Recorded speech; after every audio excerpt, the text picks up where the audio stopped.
నోర్చిన శాంతుని పొగడవేయో మనసా. యేసుని ప్రేమను నే మారకను ఎప్పుడు తలచవేయో మనసా. వాసిగనాతని వరనామాంబును వదలక పొగడవేయో మనసా. కష్టములలో మన కండగనుండిన కర్తను తలచవేయో మనసా. నష్టములన్నీయు నడచిన యాగురు శ్రేష్ఠుని పొగడవేయో మనసా.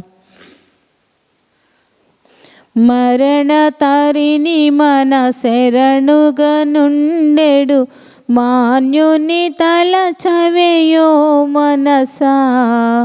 కరుణను మన కన్నీటిని తుడిచిన కర్తను పొగడవేయో మనసా.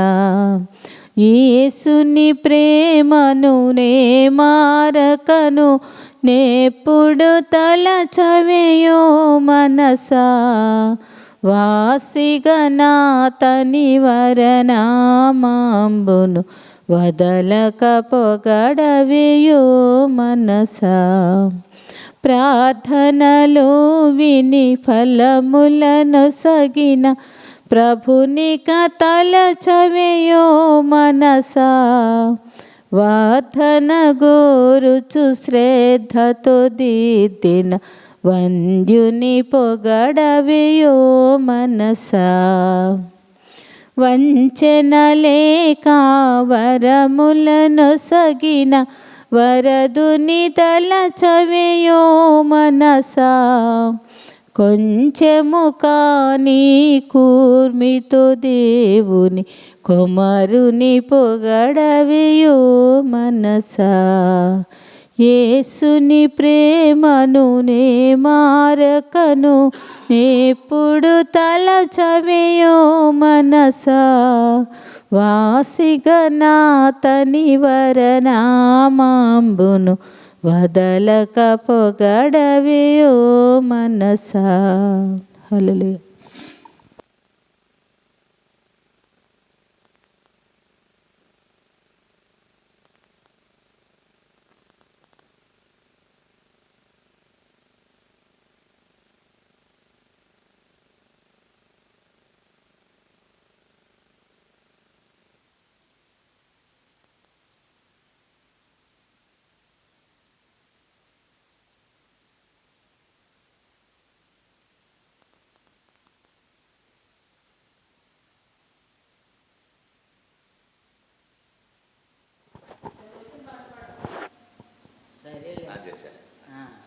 హలో.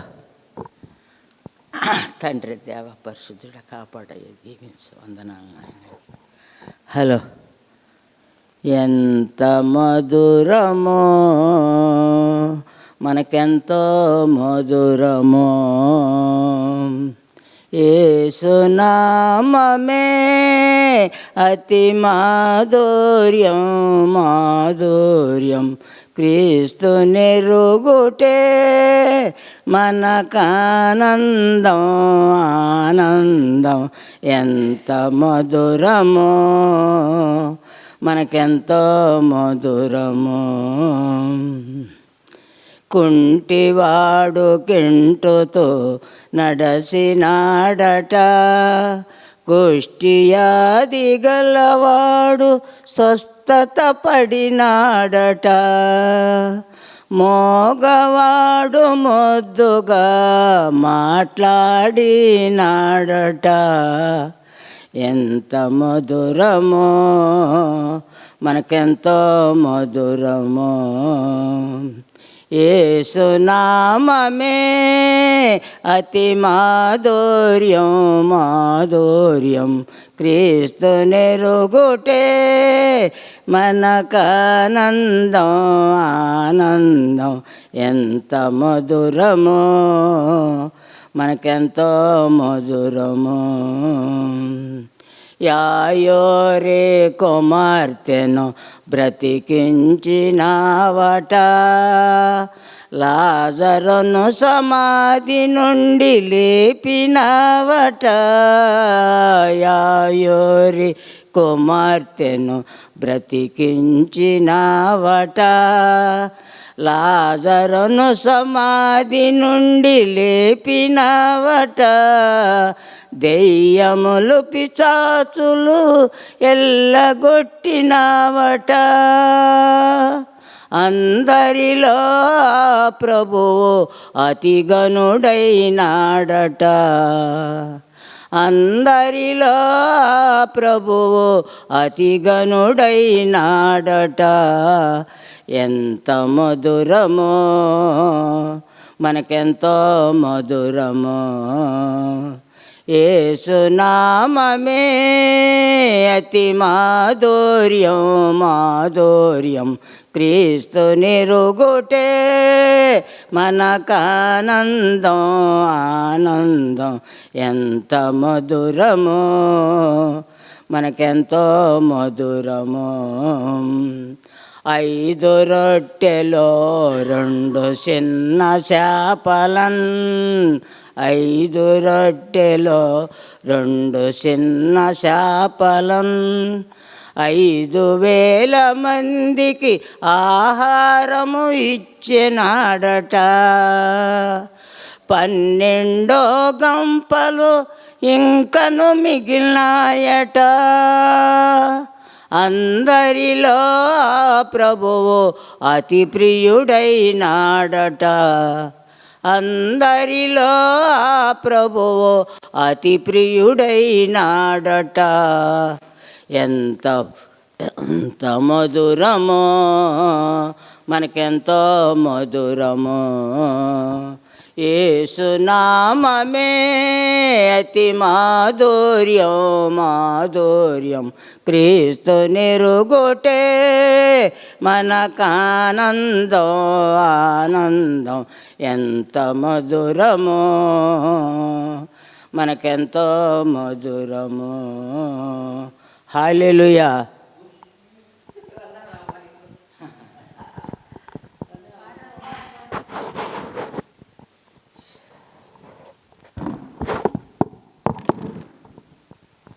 స్తోత్రమయ్యా. చూడారే సిలువను వ్రేలాడు యేసయ్యను, పాడు లోకంబునకై గోడు చెందే కదా.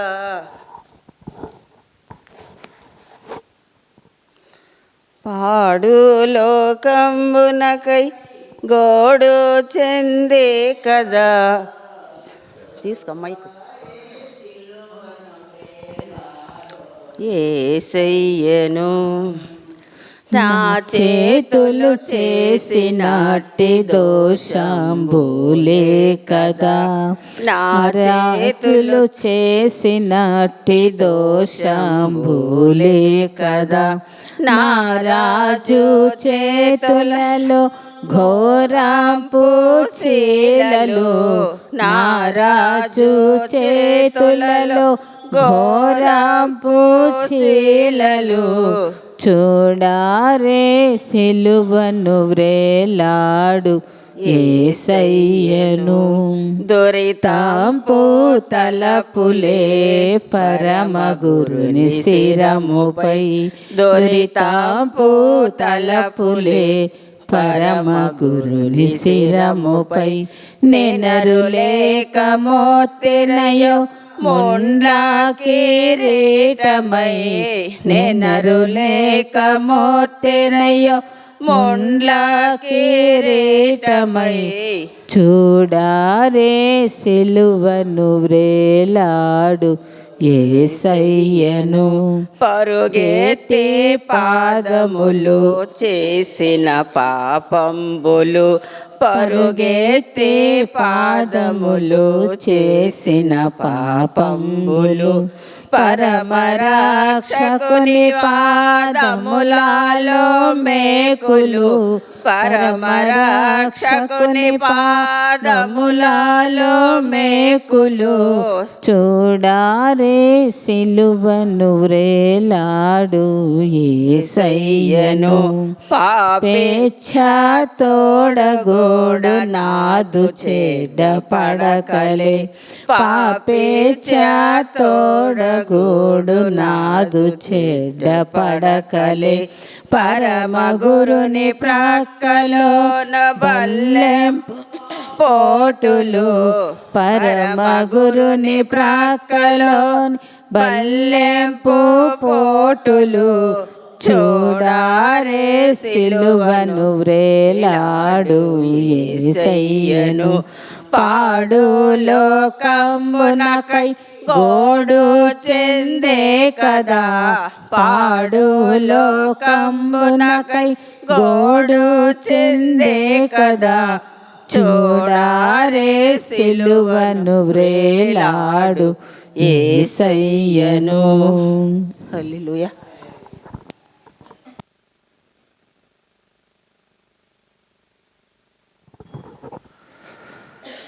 దేవుని నామంలో ప్రతి ఒక్కరికి మరొకసారి శుభములు తెలియజేస్తున్నాను. ఈ ఉదయకాల సమయంలో లెంట్లోని 3వ రోజులోకి మనం ప్రవేశించినాం. ఈ ప్రవేశానికి దేవుడు మనల్ని అనుగ్రహించి తన ఉచిత కృపతో ఆయన సన్నిధిలో కొంత సమయం గడపడానికి తాను ఇచ్చినటువంటి ప్రేమను బట్టి మనం సజీవులుగాను ఆరోగ్యంగాను ఉన్నాం. అందువలన ఆయనకి కృతజ్ఞతలు తెలుపుకుంటూ ఈ ఉదయకాల సమయంలో ఆయనకి ఇష్టమైన పాట ద్వారా మనం దేవుని ఘనపరిచాం. ఇప్పుడు పరిశుద్ధ గ్రంథం నుంచి దేవుడు మనకి ఇచ్చినటువంటి సువార్త భాగాన్ని చదువుకుందాం. రోమీయులకు రాసిన పత్రిక 1వ అధ్యాయం 14 నుంచి 17 వచనాలు చదువుకుందాం. రోమీయులకు రాసిన పత్రిక 1వ అధ్యాయం 14వ వచనం నుండి 17 వరకు. గ్రీసు దేశస్థులు కాని వారికిని జ్ఞానులకును మూఢులకును నేను రుణస్థుడను కాగా నా వలన నేనంత మట్టుకు రోమలోని మీకును సువార్త ప్రకటించుటకు సిద్ధముగా ఉన్నాను. సువార్తను గూర్చి నేను సిగ్గుపడవాడును కాదు. ఏలయనగా నమ్ము ప్రతివానికి మొదట యూదునికి గ్రీసు దేశస్థునికి కూడా రక్షణ కలుగు చేయుటకు అది దేవుని శక్తి అయి ఉన్నది. ఎందుకనినా నీతిమంతుడు విశ్వాస మూలముగా జీవించనని వ్రాయబడిన ప్రకారము విశ్వాస మూలముగా అంతకంతకు విశ్వాసము కలుగునట్లు దేవుని నీతి దాని యందు బయలుపరచబడి ఉన్నది. ప్రార్థన చేసుకుందాం. మహోన్నతుడా, ఈ ఉదయకాల సమయంలో మాకు మీరు ఇచ్చినటువంటి వాక్యాన్ని బట్టి వందనాలను తండ్రి. చదవబడిన భాగం ప్రభా మేము మీరిచ్చే జ్ఞానంతో అర్థం చేసుకొని ఆ ప్రకారంగా జీవించేటట్లుగాను సువార్తను ప్రకటించే బిడ్డలుగా మేము ఉండేటట్లుగా దీవించండి. వినపించే ప్రతి మాట ప్రభా మీ నోటి నుంచి వచ్చినట్లయితే అది మాకు జ్ఞానయుక్తంగాను మాకు సమృద్ధిని సమకూరుస్తుంది. కాబట్టి మీరు మాట్లాడండి, మేము దాన్ని విని ఆ ప్రకారంగా జీవించేటట్లుగా జీవించమని ప్రభు పేరిట వేడుకుంటూ ప్రార్థిస్తున్నాను తండ్రి. ఆమేన్. ప్రియమైనటువంటి సహోదరి సహోదరులకు, ఈ ఉదయకాల సమయంలో దేవుడు మనకిచ్చినటువంటి ఈ వాక్య భాగాన్ని చూసినట్లయితే ప్రభువు తెలియజేస్తున్నాడు. పౌలు గారి ద్వారా రోమీ సంఘానికి రాస్తున్నటువంటి ఈ యొక్క భాగాన్ని మనం గమనిస్తే పౌలు గారు మొదటగా చెబుతున్న మాట, గ్రీసు దేశస్థులు కానీ గ్రీకు దేశస్థులు కానివారు కానీ ఎవరైతే ఉన్నారో వారందరికి కూడా నేను ఎంతో రుణపడి ఉన్నాను అని చెబుతున్నాడు. ఎందుకొరకు అనంటే ఈ రుణపడి ఉండేది ఎప్పుడు జరుగుతుంది? ఆ రోజుల్లో ఈ గ్రీకు దేశస్థులకి ఉండేటువంటి ఒక స్వభావం ఏంటంటే, మేము చాలా తెలివైన వాళ్ళం, మేము జ్ఞానం కలిగిన వాళ్ళం అనే ఒక గర్వంతో కూడిన పదాలు వాళ్ళ నుంచి వచ్చాయి. అయితే వాళ్ళే చాలా వరకు మనకి చరిత్రలో కనిపించేటువంటి శాస్త్రవేత్తలు కూడా ఆ ప్రాంతం నుంచి వచ్చిన వాళ్ళే ఎక్కువగా ఉంటారు ఇప్పటికి కూడా. దాన్ని అనుసరించి పౌలు గారు చెప్పేటప్పుడు ఆ సువార్త ప్రకటనని వాళ్ళు స్వీకరించారు. మేమే జ్ఞానులం, మేమే సర్వం తెలిసిన వాళ్ళం, మాకు మించి ఎవరు లేరు తెలివైన వాళ్ళు అని చెప్పబడే ఈ గ్రీకు దేశస్థులు అప్పటి ఉన్నటువంటి ఆ సమాజంలో ఒక మాట పౌలు గారు తెలియజేస్తున్నాడు ఏంటంటే, వాళ్ళు సైతం సువార్తని అందుకున్నారు, సువార్తను స్వీకరించారు. కాగా నా వలన ఎంత మటుకు రోమాలోని మీకును సువార్త ప్రకటించుటకు సిద్ధంగా ఉన్నాను. చూడండి, అంటే ఒక విధంగా చెప్పాలంటే మూర్ఖంగా ప్రవర్తించే వారి సన్నిధిలోనే దేవుని యొక్క సువార్తను నేను ప్రకటించగలిగాను. అంటే ఇప్పుడు రోమాకు వచ్చాడు. రోమాలో ఉన్న ప్రజలు తక్కువైన వాళ్ళు కాదు, ధనవంతులు, విచ్చలవిడితనానికి అలవాటు పడినటువంటి ఈ రోమా ప్రజలను ఆయన మీ మధ్యలో కూడా, మీరు ఈ విధంగా ఉన్నప్పుడు కూడా నేను మీ మధ్య ప్రకటించడానికి మీ మధ్యన ఉన్నాను. సువార్తను గూర్చి నేను సిగ్గుపడవాడను కాదు. ఏలయనగా నమ్ము ప్రతివానికి మొదట యూదునికి గ్రీకు చేస్తున్న కూడా రక్షణ కలుగజేయటానికి అది దేవుని శక్తి అయి ఉన్నది. ఎందుకు అనంటే, ఎందుకు ప్రకటిస్తున్నానంటే ఈ ప్రకటించే సువార్త దేవుని యొక్క శక్తి. అది నీ నుంచో నా నుంచో వచ్చేది కాదు. మేము మేధావులమే అని చెప్పుకునే గ్రీకు దేశస్థులకే దేవుని యొక్క సువార్తను ప్రకటించటం ద్వారా వాళ్ళల్లో మార్పు తీసుకురాగలిగాం, వాళ్ళు సువార్తను అనుసరించే వాళ్ళగా తీర్చిదిద్దగలిగాము అని అంటే ఈ రోమ వాళ్ళకు చేయటానికి కూడా నేను వెనుకాడను.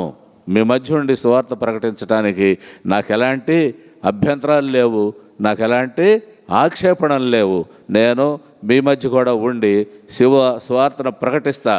మీరు దానిని స్వీకరించటానికి నాకు అవమానాలు కలిగినప్పటికి కూడా, మీరు నన్ను ఏ విధంగా హింసించినప్పటికి కూడా నేను దాన్ని వదిలిపెట్టేవాడిని కాదు, దాని ద్వారా నేను సిగ్గుపడి ఈ సువార్తను ఆపేవాడిని కాదు అని పౌలు గారు రోమా సంఘానికి తెలియజేస్తున్నాడు. అంటే మనకు కూడా ఈ ఉదయకాల సమయంలో ఎవరమైతే ఆయన సన్నిధిలో ప్రార్థించటానికి వెనుకాడుతున్నామో వారందరికీ ఇది ఒక హెచ్చరిక చేస్తున్నాడు పౌలు గారు.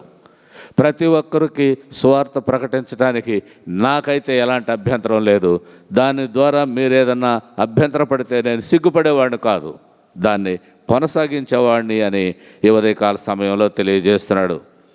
అలాగే నీతిమంతుడు విశ్వాసమూలముగా జీవించనని వ్రాయబడి ఉన్న ప్రకారము విశ్వాసమూలముగా అంతకంతకు విశ్వాసము కలుగునట్లు దేవుని నీతి దాని యందు బయలుపరచబడుచున్నది. ఎప్పుడు బయలుపరుస్తుంది అని అంటే, ఈ సువార్తను ఎప్పుడైతే ప్రకటిస్తామో,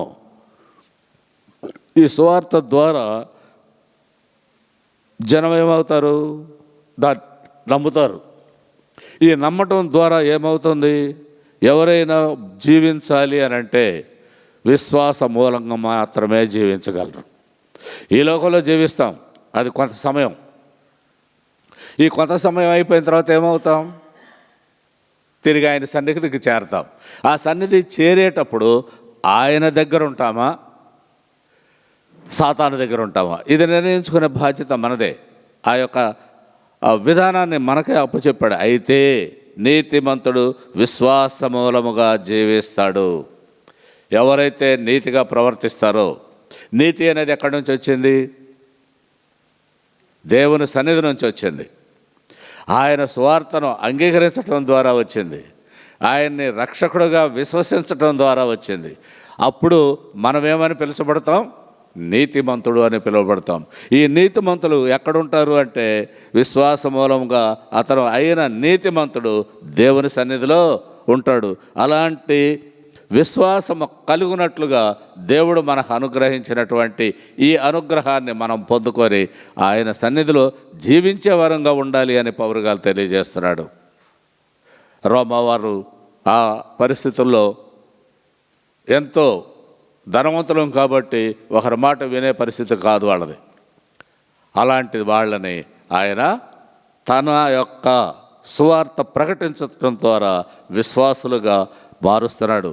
గ్రీసు దేశస్థులను మార్చాను, దేవుని సన్నిధిలోకి వాళ్ళని నడిపించగలిగాను. మిమ్మల్ని కూడా నడిపించేటప్పుడు నాకు ఏదైనా అవమానాలు జరిగినా అది నాకు సంబంధించింది కాదు. అవమానపడుతున్నాను కదా అని దేవుడిని వదిలిపెట్టేవాడు కాదు, సువార్తనే ఆపేవాడు కాదు. సువార్త కొనసాగుతుంది, కొనసాగిస్తాను అని చెప్తున్నాడు. ఆ కొనసాగింపు వల్ల ఏం జరుగుతుంది?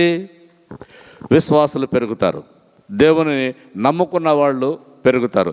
అదే నాకు కావలసిన ఆహారం, అది నాకు ఇష్టమైంది. అది నాకెలా ఇష్టమైందో నన్ను పంపిన వాడికి దేవునికి చాలా ఇష్టమైంది. ఆ ఇష్టమైన విధానం ఎట్లా ఉందో యోహాను సువార్తికుడు ఒక మాట చెప్తున్నాడు. యోహాను సువార్త 4వ అధ్యాయం 34వ వచనంలో, యేసు వారిని చూసి నన్ను పంపిన వాని చిత్తము నెరవేర్చుటయు ఆయన పని తుదముట్టించుటయు నాకు ఆహారమయ్యున్నది. పౌలు గారు ఏం చెబుతున్నాడు? విశ్వాసం మూలంగా జీవిస్తాము అని చెప్పాడు.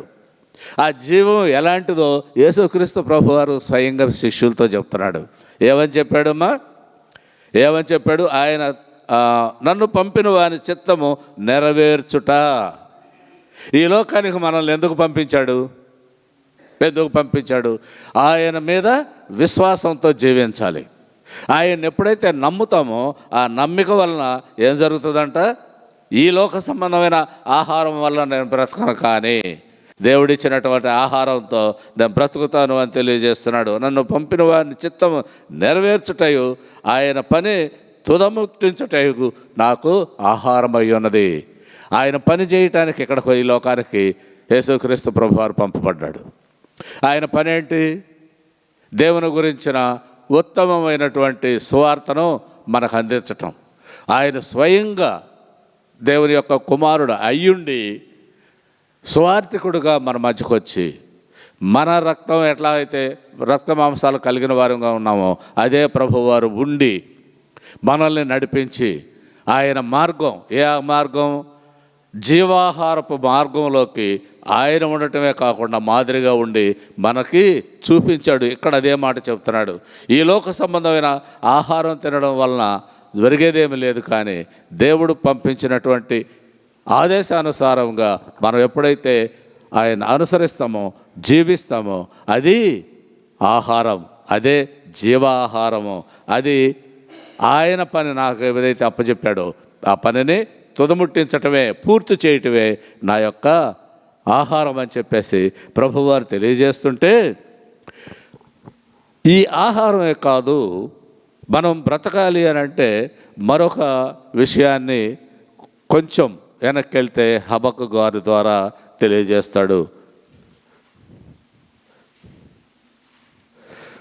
హబక్కుకు రాసిన గ్రంథంలో 2వ అధ్యాయం 4వ వచనంలో తెలియజేస్తున్నాడు.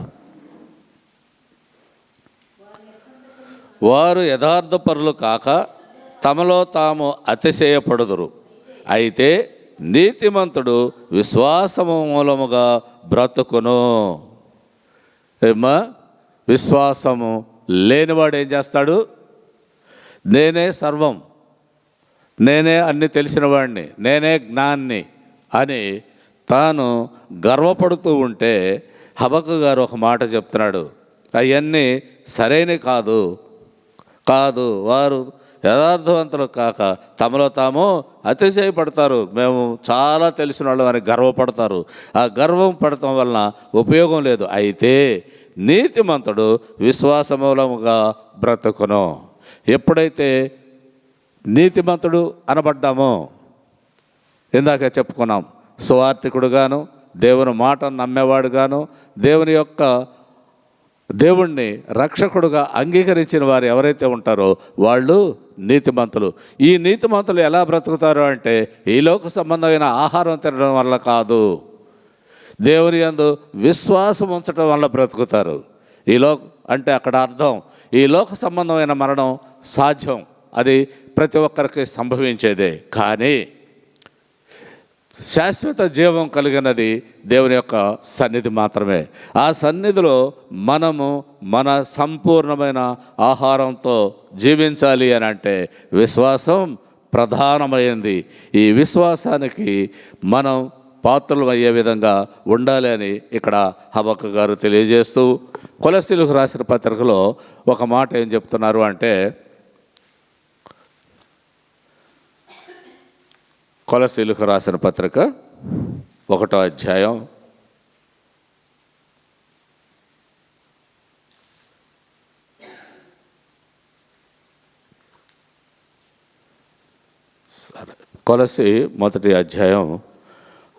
6వ వచనం. ఈ సువార్త సర్వలోకములో వ్యాపించినట్లుగా దేవుని కృపను గూర్చి గ్రహించిన నాట నుండి మీలో సైతము ఫలించచ్చు. చాలమ్మా. ఇక్కడ మనకేం చెప్తున్నాడు? ఫలాన్ని ఇస్తుంది. ఎప్పుడు ఫలం వస్తుంది? మనం ఎప్పుడు ఫలిస్తాం? విశ్వాస మూలంగా ఎప్పుడైతే జీవిస్తామో అప్పుడు నీతిమంతులుగా గుర్తించబడతాం. ఈ నీతిమంతులకి దేవుని యొక్క సువార్తను ప్రకటిస్తూ దాన్ని అంగీకరించి దేవుని మనకు రక్షకుడుగా ఎప్పుడైతే స్వీకరిస్తామో ఆ స్వీకరణ ద్వారా మనం సంపూర్ణమైనటువంటి ఆహారాన్ని పొందుకున్న వాళ్ళం అవుతాం. ఎప్పుడైతే దేవుని యొక్క జీవాహారాన్ని పొందుకుంటామో మనం శాశ్వతంగా జీవించిన వాళ్ళం అవుతాం. దానికి ఈ విశ్వాసం మూలంగా వచ్చినటువంటి ప్రతిఫలం ఏదైతే ఉందో దాన్ని మనం పొందుకోగలుగుతామని ఇక్కడ తెలియజేస్తున్న. చూస్తే గలతీయులకు రాసిన పత్రికలో కూడా 3వ అధ్యాయం 11వ వచనంలో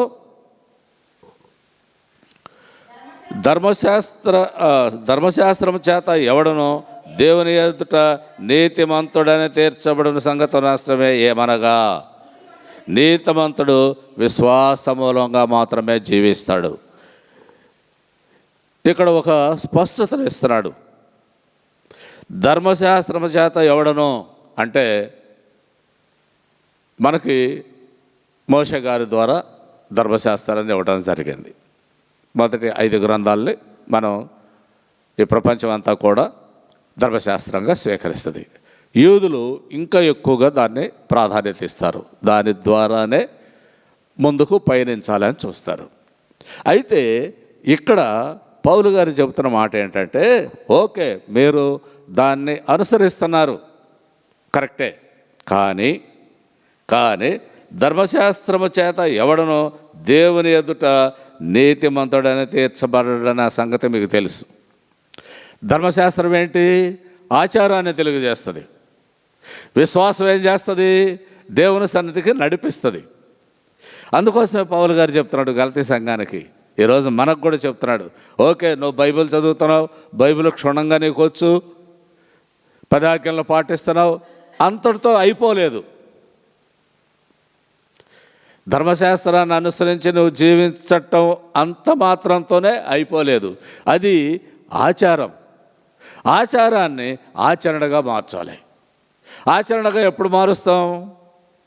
దాన్ని ఎప్పుడైతే నమ్ముతామో ఇది నిజం, ఇది దేవుడిచ్చినది అని మనం నమ్మి దాని మీద విశ్వాసం ఉంచి దాన్ని నలుగురికి సువార్త రూపంలో ప్రకటించగలిగినప్పుడు మనలో విశ్వాసం పెరుగుతుంది. ఆ పెరిగిన విశ్వాసంతో మనం ఏం చేస్తాం? దేవుని యొక్క ఆహారాన్ని స్వీకరించిన వాళ్ళం అవుతాం. దేవుడిచ్చేటువంటి జీవాహారాన్ని పొందిన వాళ్ళం అవుతాం. అదే మాట ఇక్కడ తెలియజేస్తున్నాడు. ధర్మశాస్త్రం వలన కాదు, కానీ నీతిమంతుడు విశ్వాస మూలంగా జీవిస్తాడు. దేవుని సన్నిధిలో మనం ఉండాలి అంటే బైబిల్ చదవటం ఒక్కటే కాదు, దాన్ని చదవటం ద్వారా మనం ఏదైతే పొందుకుంటామో ఆ పొందుకున్న దాన్ని దేవుని ప్రేమ అని చెప్పేసి ఆయన మీద మనం ఎప్పుడైతే విశ్వాసం ఉంచుతామో ఆ విశ్వాసం మూలంగా మనం శాశ్వతమైన జీవములోకి అడుగు పెడతాం. ఇలాంటి జీవములోకి అడుగు పెట్టాలని ప్రభువారు కోరుతూ ఉండగా హెబ్రీ సంఘానికి ఒక మాట తెలియజేస్తున్నాడు పౌలు గారు. 11వ అధ్యాయం 6వ వచనంలో, 11వ అధ్యాయం, విశ్వాసము లేకుండా దేవునికి ఇష్టుడయ్యుండుట అసాధ్యము. దేవుని యొద్దకు వచ్చువాడు ఆయన ఉన్నాడనియు తన్ను వెదుకువానికి ఫలము దయచేయవాడను నమ్మవలెను. ఒక సూటిగా చెప్తున్నాడు ఇక్కడ. విశ్వాసం లేకుండా దేవునికి ఇష్టమై ఉండటం అసాధ్యం. మనము దేవునికి ఇష్టమైన వారిగా ఉండాలి అని అంటే ధర్మశాస్త్రం చదవాలి, ఆయన మనకేం చెప్పాడో తెలుసుకోవాలి. ఆ తెలుసుకోవటం ద్వారా మనం విశ్వాసం కలిగిన వారం అవ్వాలి. అయితే ఇక్కడేమంటున్నాడు? విశ్వాసం లేకుండా దేవునికి ఇష్టడై ఉండుట అసాధ్యం. అది సాధ్యమైన పని కాదు.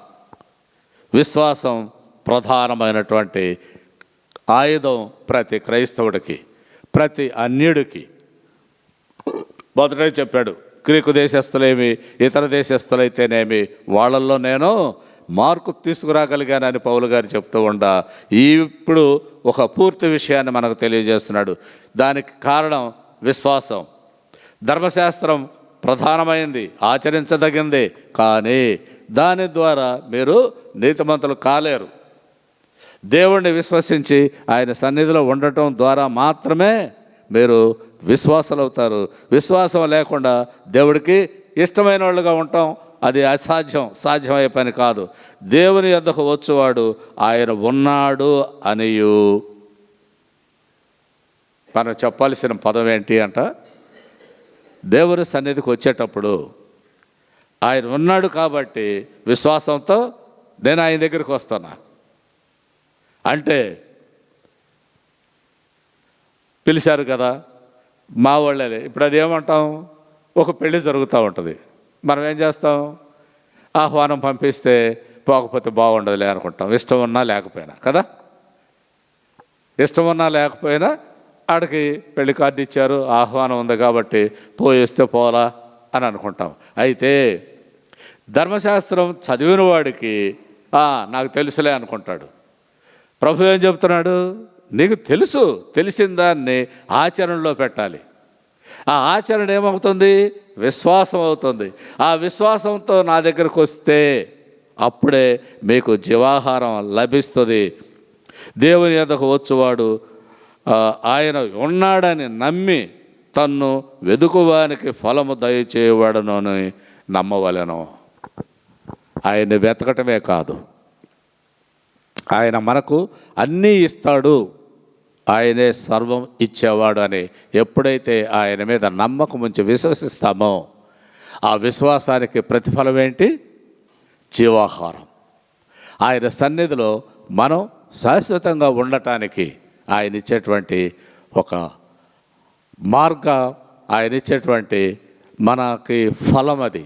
ఆ ఫలాన్ని పొందుకోవటానికి మనం చేయాల్సిన మొదటి పని మనలో ఉన్నటువంటి గర్వాన్ని, ద్వేషాన్ని, సాతాను ఆలోచనని వదిలిపెట్టాలి. ఆ వదిలిపెట్టమని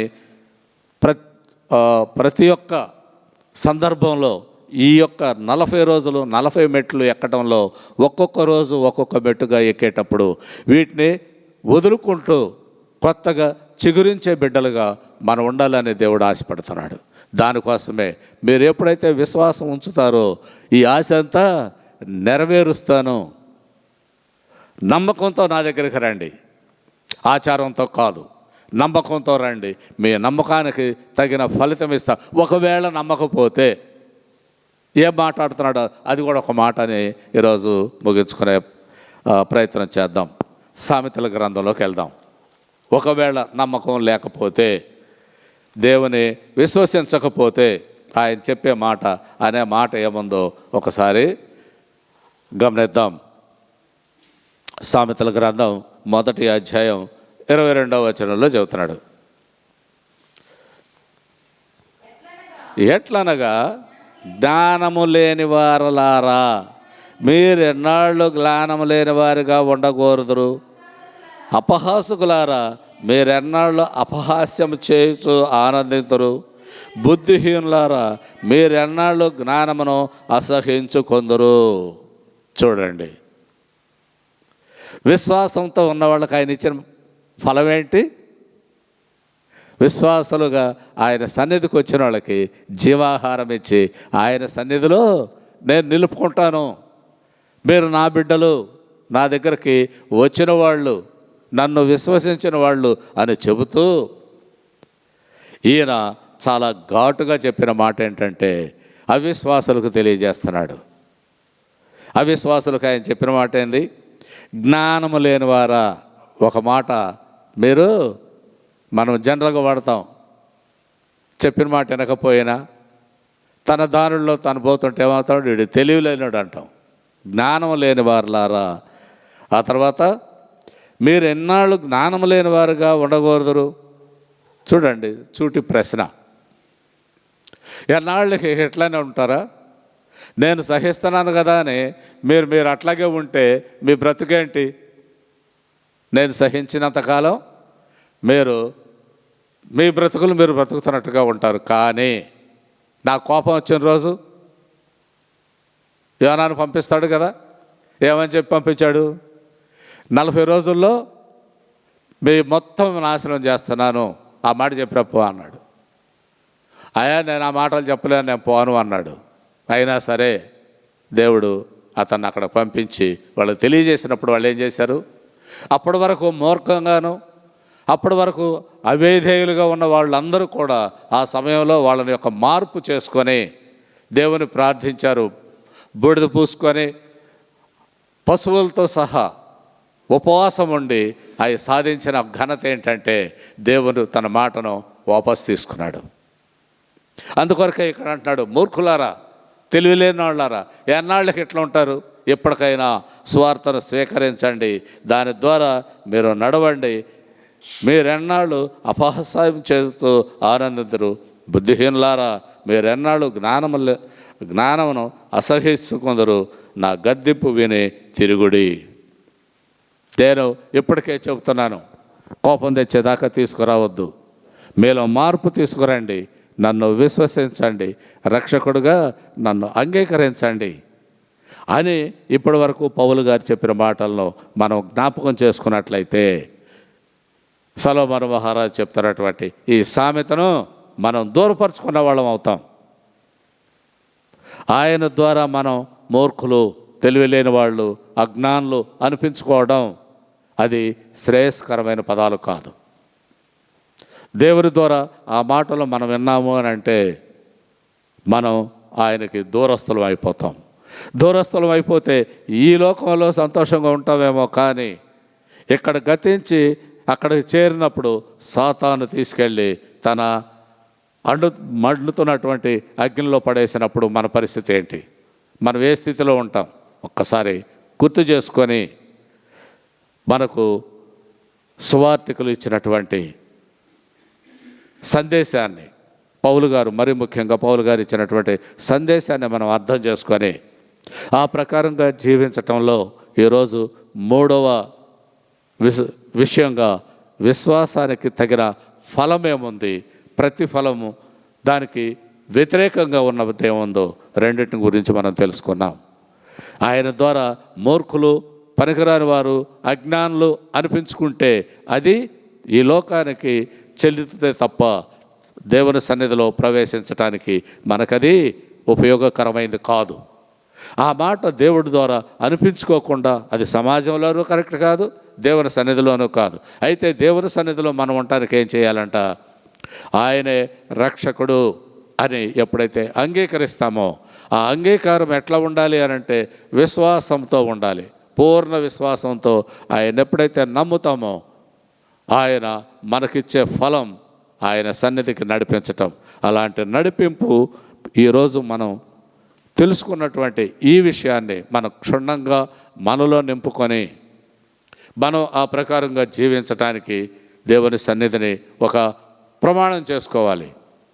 ఆ ప్రమాణం ఏ విధంగా అయితే ఉందో, అయ్యా ఈ 40 రోజులను ముగించేలోగా నేను పూర్తిగా చిగురించేటట్లుగా, పూర్ణ విశ్వాసంతో నీ బిడ్డలుగా మేము బ్రతికేటట్లుగా దీవించమని ప్రతిరోజు ప్రార్థించుకుంటూ, మనకి పాతగా ఏవైనా చెడులు ఉన్నట్టయితే వాటిని తొలగించుకొని నూతనంగా జన్మించేటట్లుగా మన ప్రార్థనాపూర్వకమైన జీవితాన్ని యేసయ్య సన్నిధిలో గడపాలి అని తెలియజేస్తూ, ప్రభువారు మనకి ఇచ్చినటువంటి ఈ అవకాశాన్ని సద్వినియోగపరుచుకునే బిడ్డలుగా మనం ఉండాలని కోరుతూ, ప్రతి ఒక్కరికి నా హృదయపూర్వక వందనాలు తెలియజేస్తూ ప్రార్థనలో నడిపించవలసిందిగా మనం చేస్తున్నాను.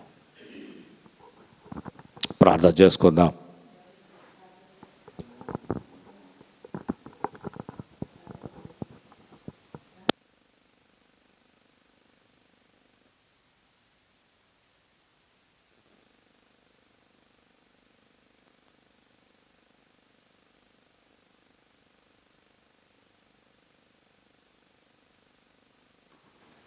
ప్రార్థన చేసుకుందాం.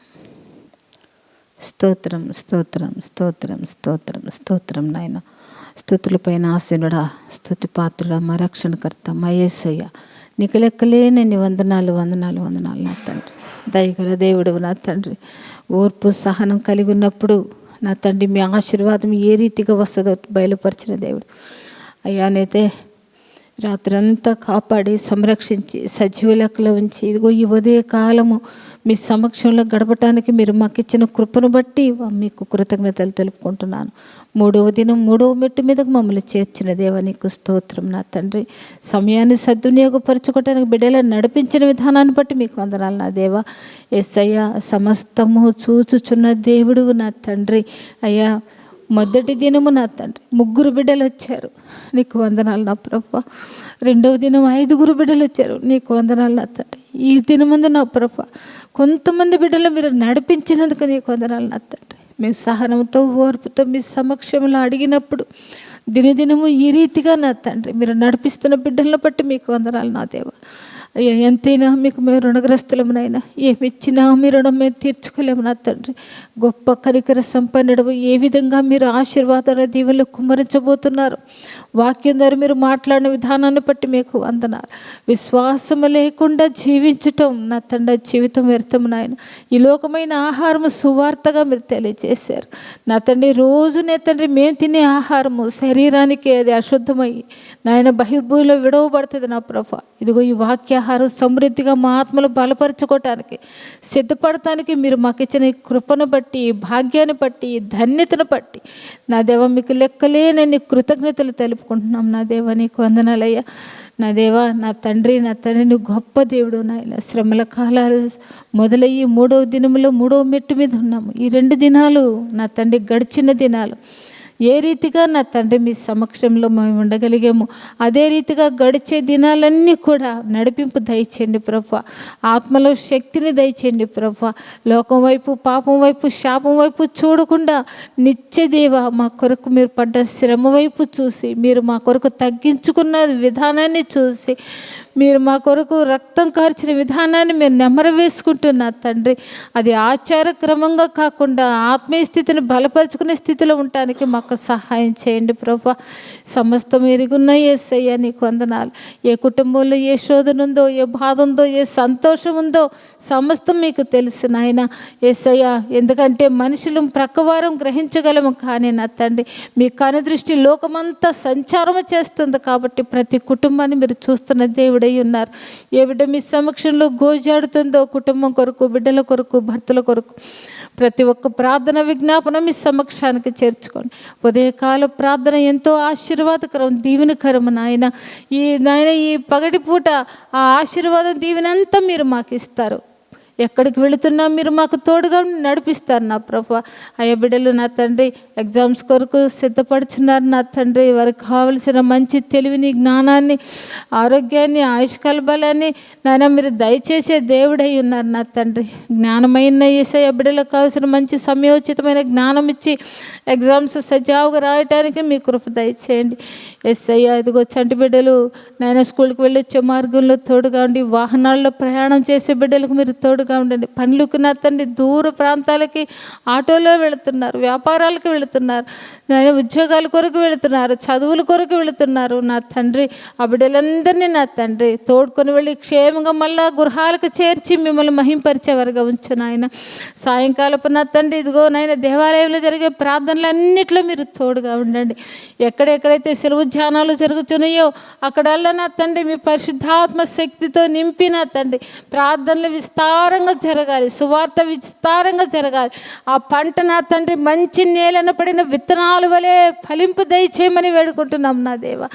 ఎక్కడైనా నువ్వు దేవుని స్తుతి మహిమ ఘనత ప్రభావాలు నా తండ్రి ఆ తండ్రి పండుకునేలాగా ప్రతి ఒక్క ప్రార్థన విజ్ఞాపన ఉండేలాగా సహాయం చేయ నా తండ్రి. అయ్యా నా తండ్రి వివాహం కొరకు ఎదురు చూసే బిడ్డలు, గర్భిణీలుగా ఉన్న బిడ్డలు నా తండ్రి ప్రతి ఒక్కరు మీరు జ్ఞాపకం చేసుకోండి. అయ్యా సుజాత నా తండ్రి కుటుంబాన్ని జ్ఞాపకం చేసుకో, మార్కు సుబ్బారావు కుటుంబాన్ని జ్ఞాపకం చేసుకో నా తండ్రి, దురదేశంలో సన్ని కుటుంబాన్ని, బిందు కుటుంబాన్ని మీరు జ్ఞాపకం చేసుకోండి. ఈ గ్రామంలో నా తండ్రి ప్రతి ఒక్క బిడ్డకి ప్రతి కుటుంబాన్ని మీరు జ్ఞాపకం చేసుకోండి. బలహీనతలో ఉన్న బిడ్డలు ఉన్నారు నా తండ్రి. అయ్యా రజితాన్ని మీరు జ్ఞాపకం చేసుకోండి, సుందరరావు గారిని జ్ఞాపకం చేసుకోండి, పద్మారావుని జ్ఞాపకం చేసుకోండి, గోవిందుని జ్ఞాపకం చేసుకోండి, బాజీని జ్ఞాపకం చేసుకోండి. ఇంకా బలహీనలు ఎవరో మా తండ్రి నాకైతే తెలియదు, సమస్తము మీకు తెలిసిన ఆయన. ప్రతి ఒక్క బిడ్డతో మీరు మాట్లాడి ప్రతి ఒక్క బలహీనత యేసునామములో తీసివేసి ఈ 40 దినాలే కాకుండా మా జీవిత కాలం అంతా ఆత్మీయ స్థితిలో ఎదిగి ఒదిగి జీవించే బిడ్డలుగా అనునిత్యము మా సిలువను ఎత్తుకొని మీ సిలువను వెంబడించేవారిగా మమ్మల్ని ఉంచున్నాయన. ఇప్పటి వరకు నిలబడి వాక్యం ఎత్తిన బిడ్డ నా ప్రభు మీ సిలువు చాటును మరుగుపరుచుకున్నందుకు నీకు వందనాలు నా తండ్రి. అయ్యా బలహీనుడిగా ఉన్నాడు నా తండ్రి, బలమైన యేసయ్యను నమ్ముకొని చేస్తున్న సువార్త నా ప్రభు అందును పట్టైనా ఏదైనా తప్పిదం చేస్తున్నా పాపం చేస్తున్నా మీకు ఆయాస్కరమైంది ఉండా మీ అమూల్య రక్తంతో కడిగిన తండ్రి తన నరాలను మీ రక్తాన్ని ప్రవహింపచేసి నూతన శక్తిని నూతన ఆత్మను దయచేసి ఇంకా విస్తారంగా ఎన్నో ఆత్మలు రక్షించే ప్రార్థన విజ్ఞాపనతో మీ సమక్షంలో గడపడానికి సహాయం చేయండి నా తండ్రి. అల్పురాలని బలహీనరాలని నన్ను క్షమించి నా ప్రార్థన ధూపాన్ని మీ సమక్షానికి చేర్చుకోమని చేరువచ్చిన బిడ్డలందరినీ నా తండ్రి వారి కుటుంబాల వారిగా మీరు ఆశీర్వదించి దీవించమని వేడుకుంటున్నావు నా దేవ. యేసయ్యా నువ్వు నన్ను కలిగి ఉంటే నేను నిన్ను గుర్తిస్తాను, నిన్ను ఆశీర్వదిస్తానని సెలవుచిన గొప్ప దేవుడు. ఈ కుటుంబాలని బిడ్డలు మీరు ఆశీర్వదించమని ఆశ్చర్యంలో కడుగు పెట్టారు ప్రభువా. అయ్యా మీరు విడిచిపెట్టద్దు నా తండ్రి. నాయన లోపలికి వచ్చినా దీవించబడతారు నాయన, వచ్చిన వారు వట్టిగా వెళ్ళరు, మీ ఆశీర్వాదాలు నింపుకొని ఈ దినమంతా మీ కాపుదల భద్రతలో బిడ్డలు ఉంటారు నా తండ్రి. వినే బిడ్డల్ని చూసే బిడ్డల్ని వచ్చిన బిడ్డలు అందరూ మీరు జ్ఞాపకం చేసుకొని మీరే మహిమగంత ప్రభావాలు పొందుకోమని యేసయ్య పుని నామమున బ్రతిమాలు వేడుకుంటున్నాను నా పరమ తండ్రి. ఆమేన్. పరలోకమందున్న మా తండ్రి నీ నామం పరిశుద్ధపరచబడుగాక, నీ రాజ్యం వచ్చునుగాక, మీ చిత్తం పరలోకమందు నెరవేర్చున్నట్లు భూమి మీద నెరవేరునుగాక. మా దినాహారం మాకు దయచేయండి, మా ఇళ్ళ అపరాధం చేసిన వారిని మేము క్షమించిన ప్రకారం మా అపరాధము క్షమించండి, శోధనలకు తేకీడుచి తప్పించండి. రాజ్యము శక్తి మహిమ నిరంతరం నీవై ఉన్నావు తండ్రి. ఆమేన్. నా ప్రాణమా యెహోవాను సన్నతించుము, నా అంతరంగములో సమస్తమా ఆయన పరిశుద్ధ నామమును సన్నతించుము. నా ప్రాణమా యెహోవాను సన్నతించుము, ఆయన చేసిన ఉపకారములలో దేనిని మరవకము. స్తుతి స్తోత్రములు తండ్రి. ఆమేన్. మన ప్రభు అయిన యేసుక్రీస్తు కృపయు దేవుని ప్రేమయు పరిశుద్ధాత్మ సహవాసము మనందరికీ తోడయ్యుండి నడిపించి ఆశీర్వదించి దీవించునుగాక. ఆమేన్. ఆమేన్. ఆమేన్. సిలువే నా శరణాయనురా,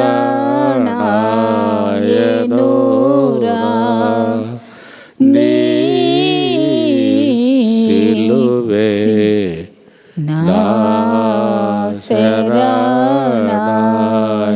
శరణాయనురా, సిలువయందే ముక్తి బలము చూచితిరా,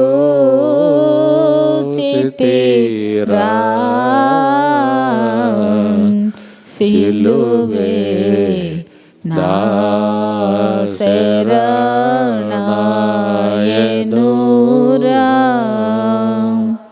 అందరికీ వందనాలు. అందరికీ వందనాలమ్మా. రేపు ఉదయకాల సమయంలో ఇదే విధంగా మనం అందరం కలుసుకుందాం. అప్పటి వరకు దేవుని నామంలో అందరికీ సెలవు.